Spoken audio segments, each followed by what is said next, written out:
கர்த்தர் நாமம் மகிமைப்படுவதாக. இந்த நாளிலும் கர்த்தருடைய வார்த்தைக்காக ஏசாயா 60ஆம் அதிகாரம் 2ஆம் வசனம். இதோ இருள் பூமியையும் காரிருள் ஜனங்களையும் மூடும், ஆனாலும் உன்மேல் கர்த்தர் உதிப்பார், அவருடைய மகிமை உன்மேல் காணப்படும். இருள் பூமியையும் காரிருள் ஜனங்களையும் மூடும். இந்த வசனம் எவ்வளவு உண்மையாக பரிசுத்த வேதாகமத்தில் நிறைவேறி இருக்குதுங்கிறதை நான் பார்ப்போமானால், இஸ்ரவேல் ஜனங்கள் எகிப்தை விட்டு புறப்பட்டு வந்த அந்த நாட்களிலே அந்த அளவுக்காய் தேவன் அவர்களுக்கு அப்படி ஒரு மேகஸ்தம்பமாய் அக்னிஸ்தம்பமாய் இருந்து வழிகாட்டினார்.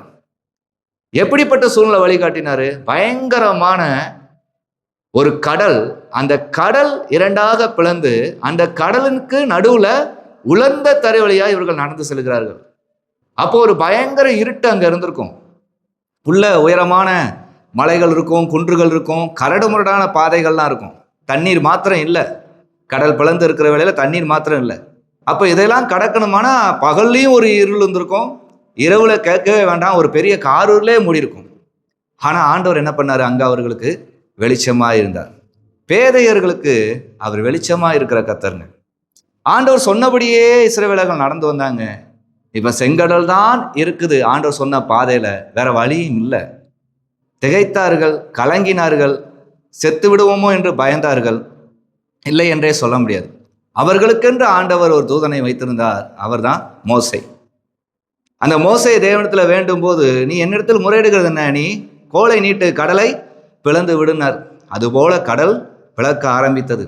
இஸ்ரவேல் ஜனங்கள் நடந்து சென்றார்கள். இப்போ பார்வோன் சேனையை விட்டு தப்பிச்சாலும் உள்ள என்ன இருக்கும்? ஒரு பெரிய இருள் இருக்கும். அந்த இருளையும் கடக்க அவர்களுக்கு எது பலனா இருந்தது? ஆண்டவருடைய வார்த்தை பலனா இருந்தது. அவர்கள் வேற எதையும் நம்பல, அந்த வார்த்தையின்படியே நடந்தார்கள். ஆனா அதுக்கடுத்து நிறைய தேவனுடைய ஜனங்கள், இஸ்ரவேலர்கள் பேச ஆரம்பிச்சாங்கம்மா, எங்களுடைய ஆண்டவர் எங்களுக்கு செங்கடலே பிளந்து வழி நடத்தினாரு, நாங்கள் அவ்வளோ பெரிய ஆட்கள் ஆக்கும்ட்டாங்க. அவ்வளவு பெரிய ஆட்கள் இல்லைங்க. அதைத்தான் திரும்ப திரும்ப திரும்ப ஆண்டவர் பைபிளில் சொல்லிக்கிட்டே இருப்பார். யாத்திராகமம் புஸ்தகம், உபாகமம் புஸ்தகத்தில், தேவன் உன்னை இந்த கூட்டத்திலே சொற்ப ஜனமா இருக்கிறாய் என்று உன்னை தெரிந்து கொண்டார். ஆபிரகாமுக்கும் ஈசாக்குக்கும் யாக்கோபுக்கும் வாக்குத்தத்தம் பண்ணினதை நிறைவேற்றும்படியாய் இந்த யாக்கோபின் சந்ததியை தெரிந்து கொண்டார் என்பதை அவர் திரும்ப திரும்ப அங்க சொல்லிக்கிட்டே வருவார் மோசையை கொண்டு. நீங்கள் இந்த பூமியிலே மிகவும் சொற்ப ஜனம், இந்த பூமியிலே நீங்க பயங்கரமான ஜனம், ஜனம் பெருத்த ஜனம்னா நான் உங்களை அழைக்கல. இந்த பூமியில இருக்கிற மக்கள் தொகையில நீங்க ரொம்ப சிறிய கூட்டம் தான். ஆனா உங்களை எனக்கென்று நான் ஏற்படுத்தினேன், நீங்கள் என்னுடைய சாட்சியை சொல்லி வருவீர்கள், துதியை சொல்லி வருவீர்கள் என்று ஏற்படுத்தினாராம். இன்றைக்கும் ஆண்டவருக்குள்ள வாழ்கிற நிறைய ஜனங்கள் ஏன் எதுக்கு ஆண்டவர் நம்மளை தெரிஞ்செடுத்தார்னே தெரியாத அளவுக்கு இருட்டு வாழ்க்கையவே நாடுவாங்க. அவங்க பைபிள் கையில் வச்சிருப்பாங்க, ஜெபம் பண்ணுவாங்க, சர்ச்சைக்கெல்லாம் நம்ம சொல்ல சொல்ல வருவாங்க. அவங்களுக்கா ஒரு ஞான அறிவு என்ன ஆகாது? கர்த்தருக்குள்ள வரவே வராது. ஆனால் உலக அறிவு நிறையா இருக்கும். எப்படி அடுத்த பிள்ளைகளை ஒரு ஸ்டேஜுக்கு கொண்டு போகிறது, எந்தெந்த விழாக்களை பிள்ளைகளை கொண்டாட வைப்பது, எந்தெந்த நாளில் என்ன ட்ரெஸ் எடுத்து தரணும், அதெல்லாம் அந்த உலக அறிவுலாம் அவங்களுக்கு நிறையா இருக்கும். தேவனை அறிகிற அறிவு மாத்திரம் குறைவாக இருக்கும். இன்னைக்கு தேவனுடைய ஜனங்களிடத்திலே காணப்படுகிற ஒரு பயங்கரமான இருள்.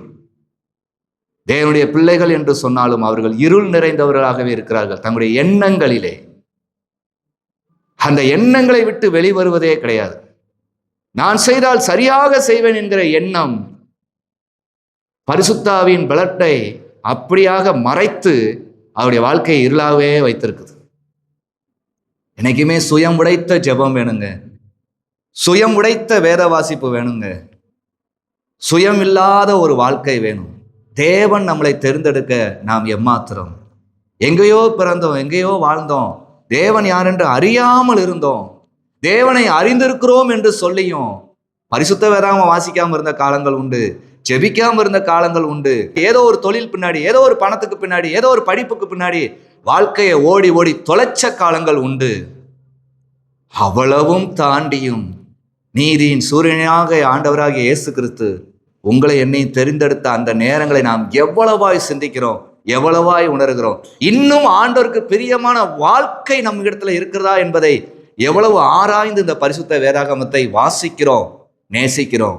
அவர்களுக்குத்தான் கர்த்தரே வெளிச்சமாய் உதிப்பார். கர்த்தரே வெளிச்சமாய் உதிப்பார். ஏனால் அன்னைக்கு எகிப்தை விட்டு புறப்பட்ட இஸ்ரவேலர்கள் அப்படியாகத்தான் தேவனத்தில் இருந்தாங்க. மிகப்பெரிய ஒரு அடிமைத்தனம். அந்த அடிமைத்தனத்திலிருந்து மீளலாம் முடியவே முடியாது, மனுஷரால முடியாது. ஒருவேளை சாப்பாடு கூட நிம்மதியாக கிடைக்காது. எப்படி அவங்க ஒரு அடிமைத்தனத்திலிருந்து வெளியில வர முடியும்? வர முடியாத சூழ்நிலை மத்தியில மகாராஜன் தேவன் ஒரு திட்டம் கொண்டார். அவர்களை தேடி சென்றார். மோசேயும் ஆரோனையும் கொண்டு தேடி சென்றார்.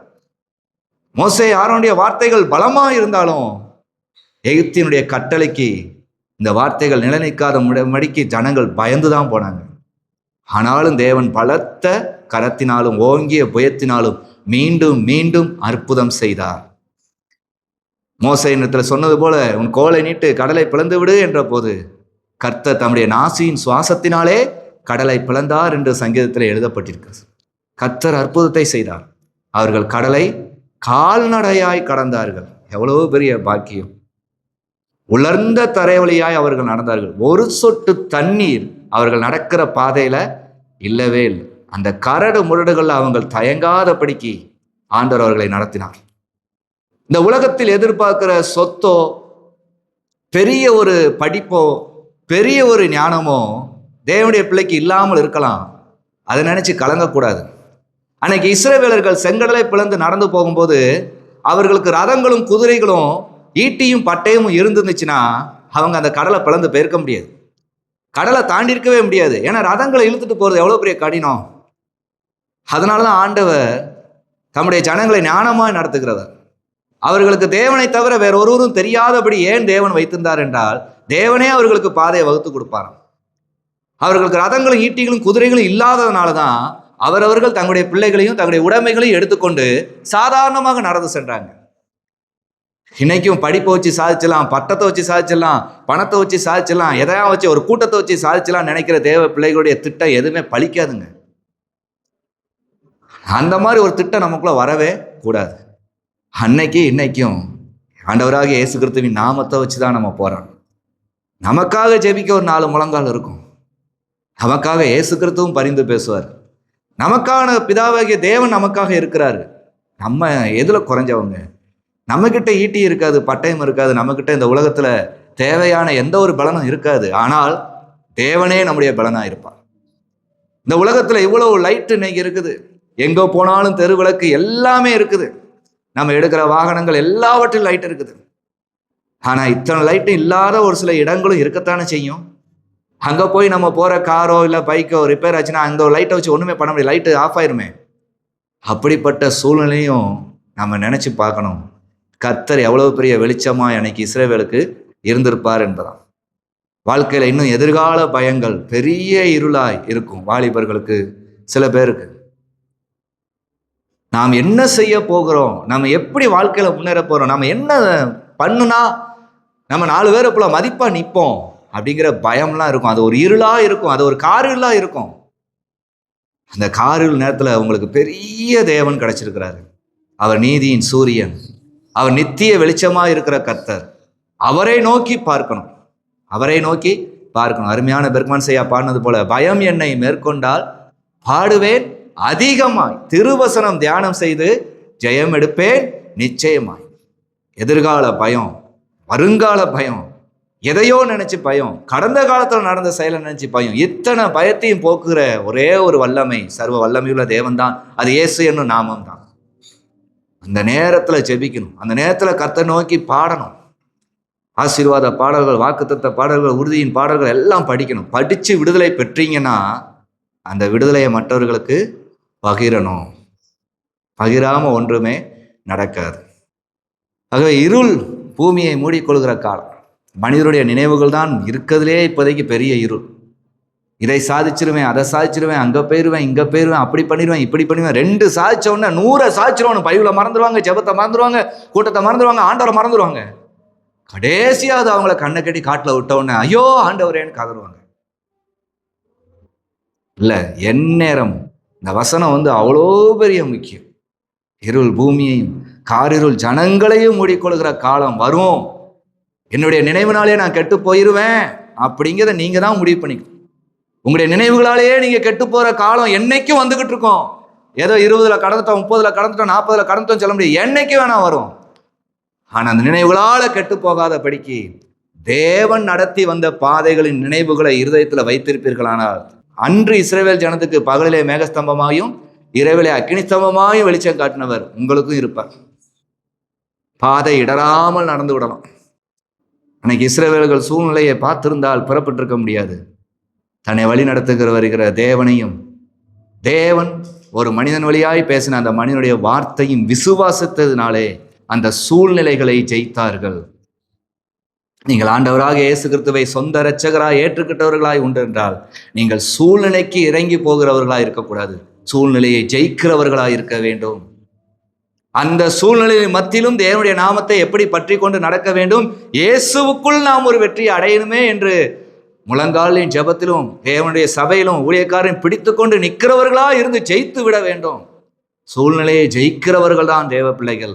அவர்களுக்குத்தான் இருள் பூமியை மூடிக்கொள்கிற காலம் வந்தாலும், காரிருளே நெருங்கி வந்தாலும் கர்த்தரே அவருடைய நித்திய வெளிச்சமாய் உதிப்பார். கர்த்தருடைய மகிமையே அவர்களுக்கு வாசமாய் இருக்கும். அதை கண்டு உலகம் வியக்கும், கர்த்தரை மகிமைப்படுத்தும். அப்படிப்பட்ட தேவ பிள்ளைகளாய் நீங்கள் இருக்க உங்களை ஒப்புக் கொடுங்கள். கர்த்தர் தாமே உங்களை ஆசீர்வதிப்பாராக. ஆமென்.